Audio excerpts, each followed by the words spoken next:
விஜய் வந்து அரசியலுக்கு வர்றது, ஆசைப்படுறது அது வரவேற்கக்கூடிய விஷயம். கடந்த தேர்தலை விட இந்த தேர்தல்ல வாக்கு வந்து வங்கி சரிஞ்சிருக்கு, குறைஞ்சிருக்குன்னு தான் சொல்றாங்க எல்லாருமே. அப்படி இருக்கும்போது புதிய வாக்காளர்கள்லாம் வந்து அப்படியே அள்ளி எல்லாம் விஜய்க்கு போட்டாங்கன்னா, அப்போ புதிய வாக்காளர்கள் ஆ காங்கிரஸ்ல இல்லையா? திமுகவுல இல்லையா? புதிய இளைஞர்கள் வந்து அ அதிமுகவுல இல்லையா? புதிய வாக்காளர் ஐயா சீமான் பக்கம் இல்லையா? புதிய வாக்காளர்கள் பூரா ஒரேடியா விஜய் பக்கம் தான் இருப்பாங்களா? இது என்ன எந்த அளவுல சிந்திக்கிறாங்கன்னு தெரியல. அது வந்து குழந்தைகள நீங்க தூண்டி விட்டு இது மாரி பண்ணி, நாளைக்கு விஜய் வந்து ஜெயிக்க போறாருங்கிறது என்ன நிச்சயம் இருக்குது?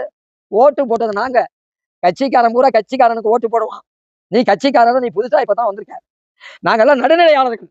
அந்த மாற்றம் இவருக்கு தான் கிடைக்குங்கிறது ஒண்ணும் உறுதியான ஒரு சூழ்நிலை இல்ல. அதனால இத கவனத்துல கொண்டு, இவரு தேர்தலுக்கு முன்னாடியே முதல்ல விஜய் இளைஞர்களுக்கு ஒரு கருத்துரையை பதிவு பண்ணணும். நான் வந்து ஒரு குடையானவன், விவசாய குடியானவனா இருந்து சொல்றேன். உன்ன நம்பி இளைஞர்கள் நெறைய பேர் இருக்காங்க. நீ சரியான கருத்த சொல்லணும்.